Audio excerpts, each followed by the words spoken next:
भुंजी भोगान रुधिर प्रतिग्धान न चैतद्विद्मः कतरन्नो गरियो यद्वा जयेम यदि वा नो जयेयुः यानेव हत्वा न जिजीविषामस् ते वस्थिता प्रमुखे धार्तराष्ट्रा कार्पण्य दोषोपहत स्वभावः पृच्छामि त्वां धर्म सम्मूढचेताः यच्छ्रेयः स्यान्निश्चितं ब्रूहि तन्मे शिष्यस्ते हम शाधि मां त्वां प्रपन्नम् नहि प्रपश्यामि ममापनुद्याद् यच्छोकमुच्छोषणमिन्द्रियाणाम् अवाप्य भूमा वसपत्नमृद्धम् राज्यं सुराणामपि चाधिपत्यम्। संजय उवाच एवमुक्ता ऋषिकेशं गुडाकेशः परन्तप न योत्सेति गोविन्दम् उक्त्वा तूष्णीं बभूव तमुवाच ऋषिकेशः प्रसन्निव भारत सेनयोरुभयोर्मध्ये विषीदन्तमिदं वचः अच्छेद्योऽयमदाह्योऽयम् अक्लेद्यो अशेष एव च नित्यः सर्वगतः स्थाणुरज रचलोऽयं सनातनः अव्यक्तोऽयम् अचिन्त्योऽयम्। छोड़ गए क्या कुछ?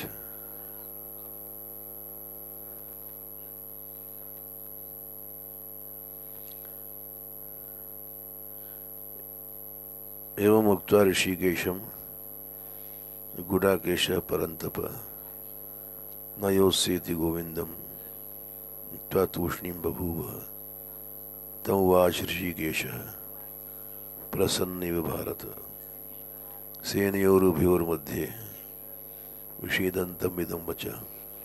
श्री भगवान उवाच अशोच्यानन्वशोचस्त्वं प्रज्ञावादांश्च भाषसे गतासु न गतासूंश्च नानुशोचन्ति पंडिताः अत्वेवाहं जातु नासं अत्वं नेम जनाधिपाः न चैव न भविष्यामः सर्वे वयमतः परम् देहिनोऽस्मिन् यथा देहे कौमारं यौवनं जरा तथा देहान्तरप्राप्तिर् धीरस्तत्र न मुह्यते मात्रा स्पर्शास्तु कौन्तेय शीतोष्ण सुख दुःखदाः आगमापायनो नित्यास् तान् स्थितिक्षस्व भारत यम हि न व्यथयन्त्येते पुरुषं पुरुषर्षभ सब दुःख सुखम धीरम सोमृतत्वाय कल्पते नासतो विद्यते भावो ना भावो विद्यते सतः उभयोरपि दृष्टोऽन्तस् त्वन्योस्तत्त्वदर्शिभिः अविनाशि तु तद्विद्धि येन सर्वमिदं ततम् विनाशमव्यस्यास्य न कश्चित् कर्तुमर्हति।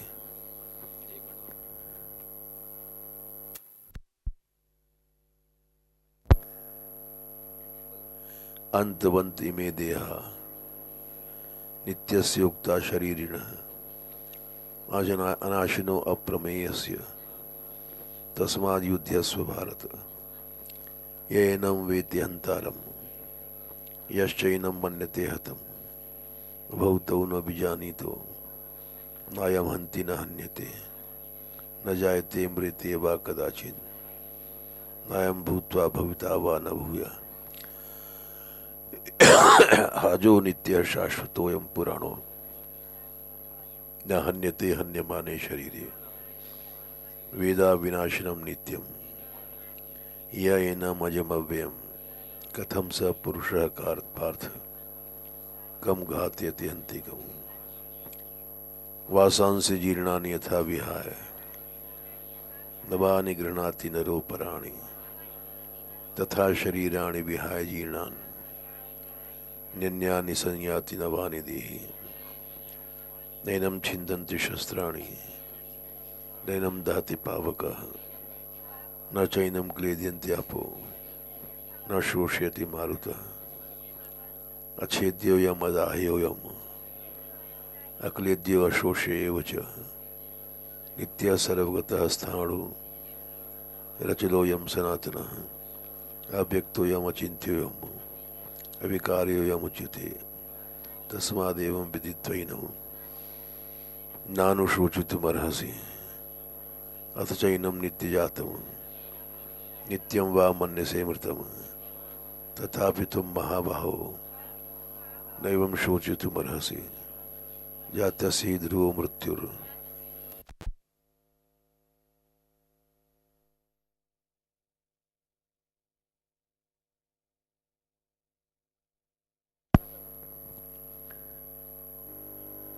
तस्माद् अपरिहार्यर्थे न त्वं शोचितुमर्हसि अव्यक्तादीनि भूतानि व्यक्तमध्यानि भारत अव्यक्तनिधनान्येव तत्र का परदेवना आश्चर्यवत् पश्यति कश्चिदेनम् आश्चर्यवत् वदति तथैव चान्यः आश्चर्यवत् चैनमन्यः शृणोति श्रुत्वाप्येनं वेद न चैव कश्चित् देहे नित्यम् अवध्योऽयं देहे सर्वस्य भारत तस्मात् सर्वाणि भूतानि न त्वं शोचितुमर्हसि स्वधर्ममपि चावेक्ष्य न विकम्पितुमर्हसि धर्म्याद्युद्धात् श्रेयो अन्यत् क्षत्रियस्य न विद्यते यदृच्छया चोपपन्नं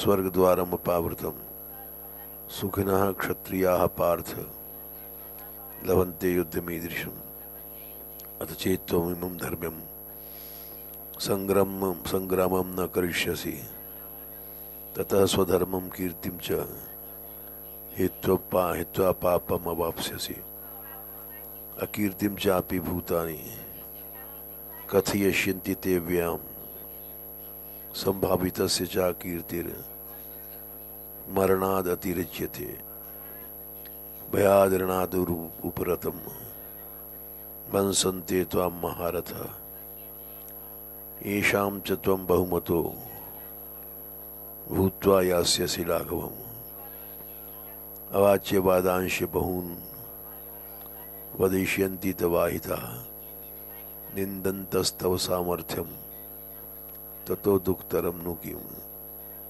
हतो वा प्राप्स्यसि स्वर्गं जित्वा वा भोक्ष्यसे महीम् तस्मादुत्तिष्ठ कौन्तेय युद्धाय कृतनिश्चयः सुख दुःखे समय कृत्वा लाभालाभौ जयाजयौ ततो युद्धायुज्यस्व नैवं पापम् अवाप्स्यसि एषा ते विहिता सांख्ये बुद्धिर्योगे त्विमां शृणु बुद्ध्या युक्तो यया पार्थ कर्मबन्धं प्रहास्यसि नेहा विक्रम नाशोस्ति प्रत्यवायो न विद्यते स्वल्पम अप्यस्य धर्मस्य त्रायतो महतो भयात् व्यवसायात्मिका बुद्धि रेके है गुरुनंदन बहुशाखा ह्यनंताश बुद्धय व्यवसाय नाम। कल ये बताया था स्वल्पम अप्यस्य धर्मस्य त्रायतो महतो भयात्। महान भय से रक्षा हो जाती है थोड़ा भी अगर इस धर्म का पालन कर लिया जाए। थोड़ा से मतलब जैसे भगवान ने कहा सुख दुख समान है, मान अपमान समान है। हमारा अपमान हुआ, हमने सह लिया, तो उतने से ही बहुत बड़ा फायदा होता है। क्योंकि उपनिषद का एक वाक्य है, शप्यमानस्य यत् पापम शपमानम ही गच्छति। शप्यमान जिसको गाली दी जाती है, जिसका अपमान किया जाता है, कर्मणि शानच है शप्यमान, उसका पाप शपमानम गाली देने वाले को लग जाता है और वो उसको भोगना पड़ता है। तो हमारा भोग टल गया, हमारा जो भी छोटा मोटा प्रारब्ध टल जाता है। इसका उदाहरण कल दिया था हमने बालकांड में। भगवान है परशुराम जी, लेकिन वहां भी सिद्धांत लागू हो गया, रिस तन होय तेज तन जरई। मनुष्य जो क्रोध करता है उसका तेज नष्ट होता है।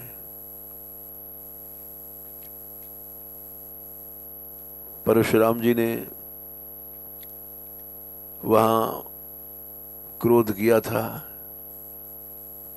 तो उनका बाण बोले कहाँ छोड़ा, तो वहां पर बताया विश्वामित्र जी ने कि कोई निशाचर लोग थे वहां, उन पर छोड़ दो। तो अमोघ था।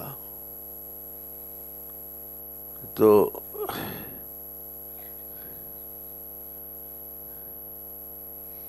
बालकांड में दोहा क्या है? 278।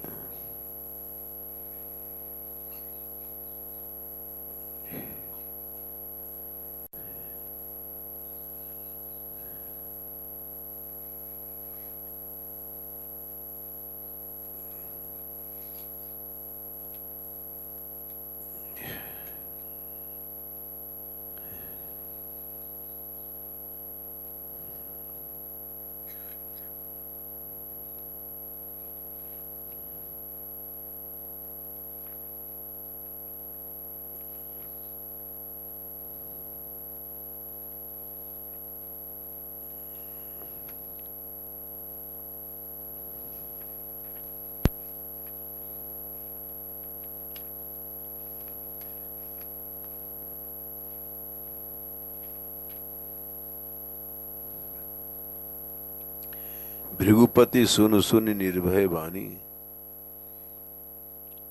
रिसतन जरई होई बलहानी। ये नियम है, भगवान तक पे लागू होता है। जितना हम शरीर में रिस पैदा होते हैं,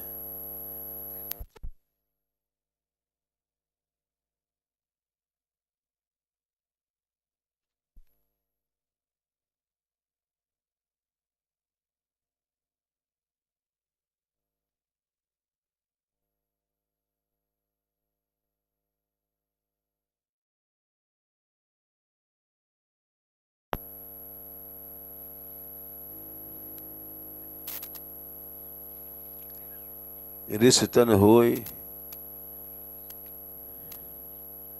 होई बलहानी, तो निश्चित बल की हानि हो जाती है। और इससे बड़ा प्रमाण क्या हो सकता है? वे भगवान के अवतार हैं परशुराम जी, और उन पे भी सिद्धांत लागू हुआ। तो हम ये जो वाक्य है उपनिषद का, शप्यमानस्य यत् पापम शपमानम ही गच्छति, ये हम पढ़ते थे जब रटा था। शप्यमान जिसको गाली दी जा रही है वो नहीं बोलता है तो उसका जो शपमान, उसका पाप है शपमान, गाली देने वाले के पास चला जाता है और उसका भोग नष्ट हो जाता है। तो रिश्तन होय होय बलहानि, बलहानि हो जाती है। इस तरह से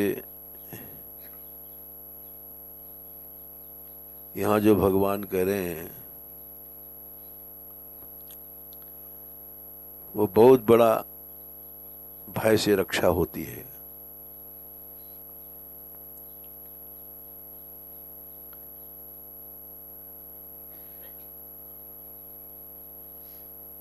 इसके अलावा और भी प्रमाण हैं। अंत में उन्होंने राम जी को धनुष दिया था चढ़ाने का, परीक्षा के लिए।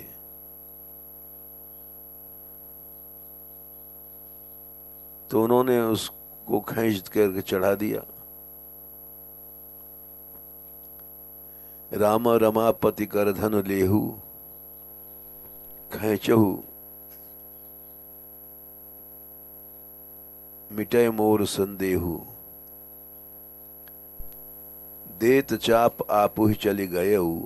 284 धनुष अपने आप चला गया उनके पास। परशुराम माने विस्मय भय, क्योंकि भगवान थे। जाना राम प्रभाव तब पुलक प्रफुल्लित गात, जोरी पानी बोले भजन हृदय न प्रेम समात। जय रघुवंश बनज बन भानु दहन धनुज कुल दहन कृसानु। राम जी की जय हो। बनज बने कमलों का जो बन है उसके लिए तुम सूर्य हो। और धनुज धनु दानव उनके कुल के लिए कृषाणु आग रूप है। जय सुर विप्र धेनु हितकारी, देवताओं के और विप्र ब्राह्मणों के गाय के हितकारी हैं। जय मद मोह कोह भ्रमहारी, मद मोह क्रोध के भ्रम को हरने वाले हैं। विनयशील करुणा गुण सागर, जयति बचन रचना अति नागर। करुणा के और विनय के गुण के समुद्र हैं। सेवक सुखत सुभग सब अंगा, जय शरीर छवि कोटि अनंगा। करो काह मुख एक प्रशंसा, जय महेश जय मानस हंसा। अनुचित वचन कहो अज्ञाना, क्षमौ क्षमा मंदिर दो भ्राता। कही जय जय रघुकुल कुल केतु, भृगुपति गयो बना ही तप हेतु। अपभय कुटिल महीप डिराने, जहाँ जहाँ कायर गवहीं पराने। देवन दीनी दुंदुभि प्रभु पर बरसई फूल, हर से पुरनर नार सब मिट्टी मोह सब सूल। उसके बाद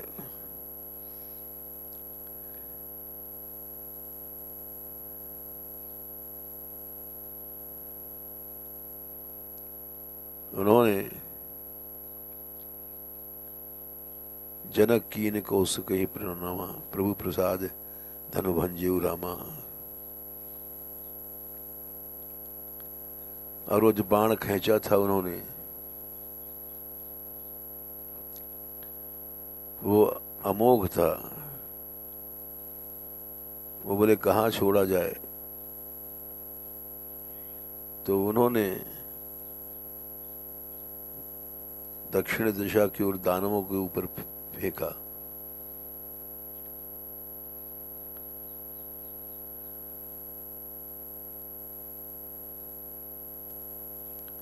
इसीलिए क्रोध करने वाले का तेज नष्ट हो जाता है और तेज वो चला जाता है सहनशील के पास। जो सह लेता है उसके पास वो तेज चला जाता है। ये बहुत पहले हमने बचपन में रटा था जब पढ़ते थे। शप्य मानस यत् पापम शप मानम ही गच्छति।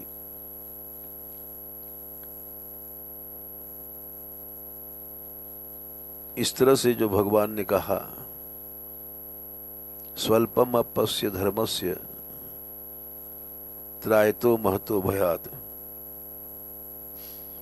थोड़ा सा भी अगर पालन कर लिया जाए, कोई भक्त है क्रोध कर रहा है, उसको प्रसन्नता से सह लो, तो तुम्हारे कर्म जल जाते हैं, अशुभ जल जाता है, पाप जल जाता है। और यदि तुमने उसका बदला लेने की सोचा तो नुकसान में रहोगे। नेहा विक्रम नाशोस्ति प्रत्यवायो न बध्यते, स्वल्पम अप्यस्य धर्मस्य त्रायतो महतो भयात्। ये कड़ी याद रखनी चाहिए। और दो आदमी लड़ रहे हैं तो उनको याद दिला दो, चुप रहो, सह लो, बकबक नहीं करो। इससे तुम्हारा पुण्य नष्ट होगा। स्वल्पम अवश्य धर्मस्य त्रायतो महतो भयात्, महान भय से तुम्हारी रक्षा हो जाएगी। ये बातें समय पर याद नहीं रहती हैं। आगे कह रहे हैं, व्यवसाय आत्मिका बुद्धि रेके है कुरुनंदन, बहुशाखा अनंताश बुद्ध्यो व्यवसायी नाम। व्यवसायत्मिका माने निश्चयात्मिका बुद्धि, वो एक ही होती है। कुरुनंदन माने है अर्जुन, और बहुशाखा अनंताश बुद्ध्यो व्यवसायी नाम। अब व्यवसायी माने जिनके निश्चय नहीं है, उनकी बुद्धि अनेक प्रकार की होती है। जैसे यहाँ पर पढ़ाई बच्चों की बंद करने की किसी ने कही, हमने समर्थन कर दिया था। वो इसलिए किया था कि व्यवसायत्मिका बुद्धि एक ही होती है। अंग्रेजी पढ़ो, गणित पढ़ो, ये सब जो है बहुशाखा अनंताश्च, ये पुराने जमाने में नहीं थी। जितनी शाखाएं बढ़ जाती हैं उतना ही बुद्धि बट जाती है। अब व्यवसायी नाम, जिनकी निश्चयात्मिका बुद्धि नहीं है, उनकी बुद्धि बट जाएगी, बहुत शाखाएं, और अनंत हो जाती हैं। जैसे कोई पढ़ रहा है तो जाने कितने सब्जेक्ट बढ़ गए, हमारे जमाने में नहीं थे। नए नए सब्जेक्ट, नए नए विषय, कॉमर्स हुआ, कॉमर्स के बाद बिजनेस हुआ, बिजनेस की ट्रेनिंग का अलग विषय बना, तो बुद्धि बढ़ती जाती है, शाखाएं बढ़ गई तो शाखाएं अनंत हो जाती हैं। लौकिक पढ़ाई, अब व्यवसायी जो है जिसमें निश्चय नहीं है, अब व्यवसायत्मिका बुद्धि परमार्थ की एक ही होती है, एक ही होती है। पुराने जमाने में जो पढ़ाई थी व्यवसायत्मिका थी, केवल काम काम की भाषा ज्ञान हुआ और पढ़ो। ज्यादा शाखा वाली पढ़ाई वो बुद्धि को अव्यवसायत्मिका बना देती है।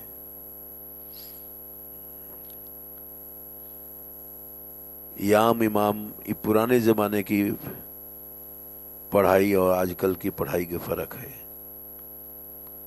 व्यवसायत्मिका बुद्धि एक ही है, वो एक ही रहेगी, उसमें शाखा वाखा नहीं होती।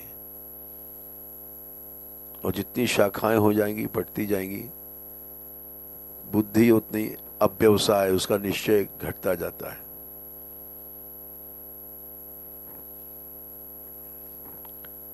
याम इमाम पुष्पिताम वाचम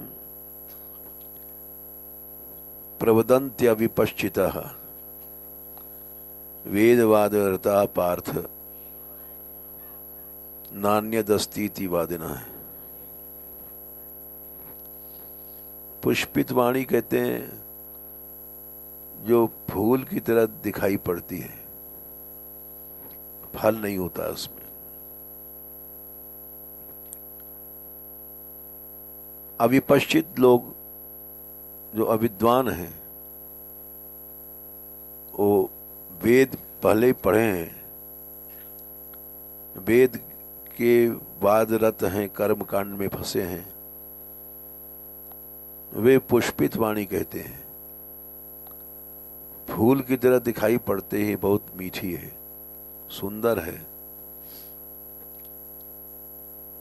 लेकिन वो अव्यवसायत्मिका बुद्धि होती है।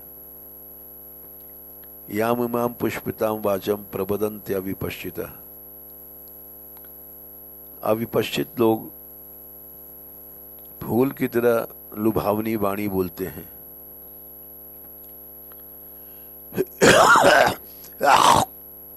वेदवादरता पार्थ नान्यदस्तीति वादिनः।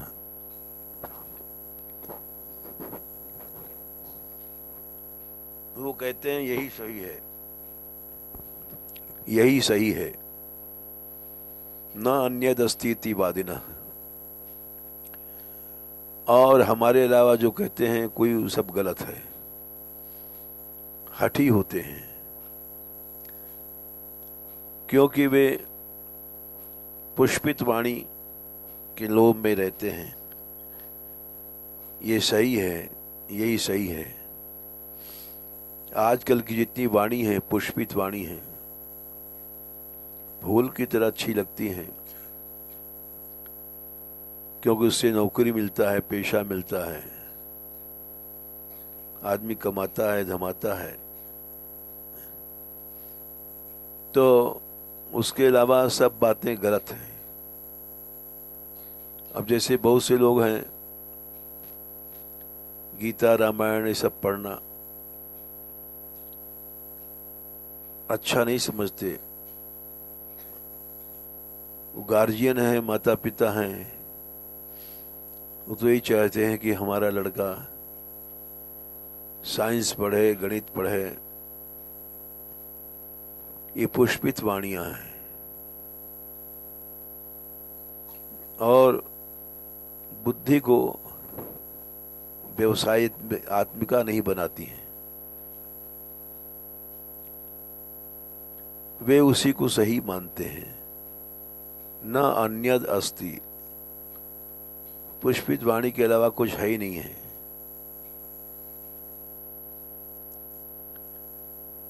एक श्लोक और कर लो। कामात्मानः स्वर्ग परा जन्म कर्म फल प्रदाम क्रिये विक्रिया विशेष बहुलाम भोगैश्वर्य गतिम प्रतिम। पुष्पित वाणी कैसी होती है? कामात्मानः, उसको कहने वाले कामी होते हैं। पैसा मिल जाए, कमाई मिल जाए। स्वर्ग परा, यज्ञ करते हैं स्वर्ग मिल जाए। उससे क्या होता है? जन्म कर्म फल प्रदाम, बार बार जन्म होता है, कर्मों का फल मिलता है। जैसे पांडित्य है, कर्मकांड है, क्रिया विशेष बहुलाम, उसमें बहुत से कर्म करने पड़ते हैं। भोगैश्वर्य गतिम प्रतिम, और उसका अंत कहाँ है? भोग में और ऐश्वर्य में। पैसा मिल गया, पैसे से जीविका मिल गई, खूब खाने पीने लग गए, तो पुष्पित वाणी का अंत क्या है? भोग और ऐश्वर्य। किसी तरह से पैसा मिल जाए, उससे भोग मिलता है, ऐश्वर्य मिलता है, उसी को पुष्पित वाणी कहते हैं। उसी पढ़ाई को लोग पढ़ाई समझते हैं, जिससे जल्दी सर्विस मिल जाए, पैसा मिल जाए। तो भोगैश्वर्य गतिम प्रतिम, भोग और ऐश्वर्य की गति के प्रति जो लक्ष्य है वो पुष्पित वाणी का लक्ष्य होता है। बोले भोग और ऐश्वर्य खराब चीज है? बोले हाँ। भोगैश्वर्य प्रसक्ता नाम, ये भी पढ़ लो। भोगैश्वर्य प्रसक्ता नाम तया परित चेतसाम व्यवसायात्मिका बुद्धि समाधौ न विधीयते।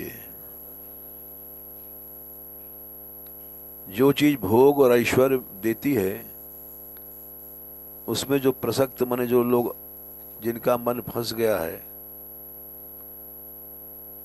तया परित चेतसाम, उनकी सारी चेतना उसमें लग जाती है,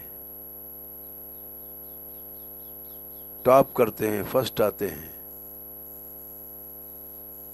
उनकी समाधु माने यहां भगवान। भगवान में कभी भी व्यवसायत्मिका बुद्धि नहीं लगेगी। ये जितने भी पीएचडी और डॉक्टर नई नई पढ़ाइयां चल रहे हैं, ये कभी भी इनका भगवान में मन नहीं लगेगा। व्यवसायत्मिका बुद्धि एक ही होती है, निश्चयात्मिका बुद्धि। बहुत शाखा वाली बुद्धि अव्यवसाय हो जाता है, सांसारिक हो जाती है। भगवान में मन लगने के लिए एक ही बुद्धि चाहिए, व्यवसायत्मिका। उसमें भोग और ऐश्वर्य का लक्ष्य न रहे, पैसा या और सब चीजें, पैसा से सब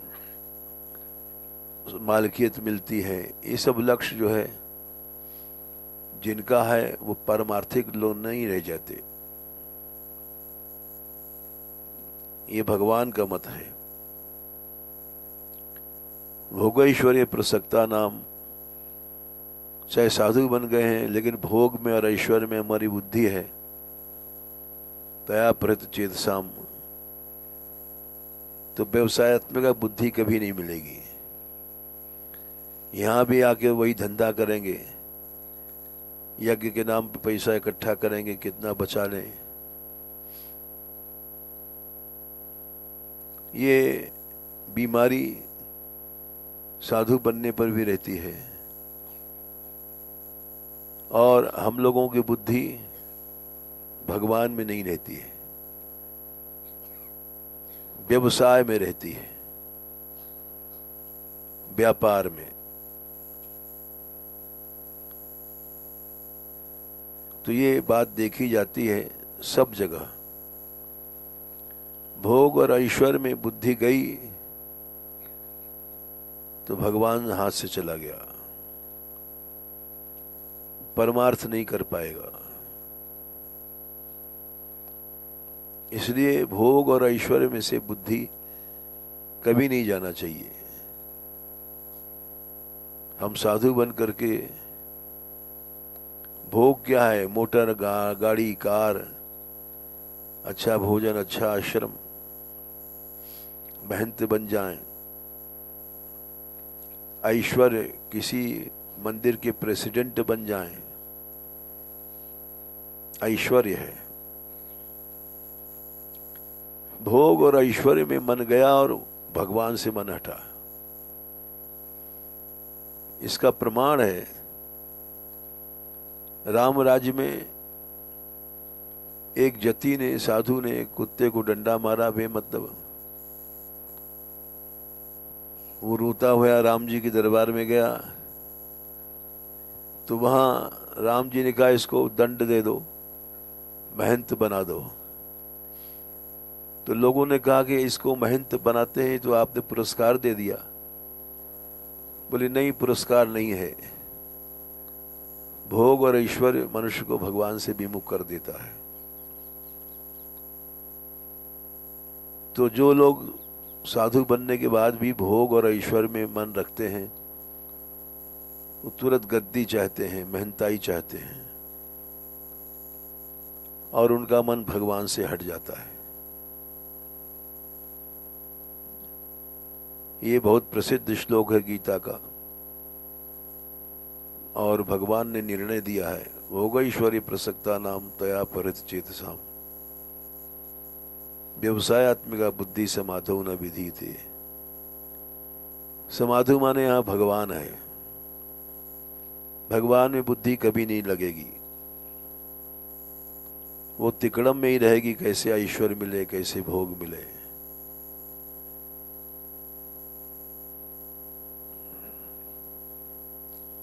इसलिए जिसको ईश्वर प्राप्ति सच्चाई के साथ करनी है, भोग से, ऐश्वर्य से अलग अपनी बुद्धि को रखना चाहिए। संसार में लेकिन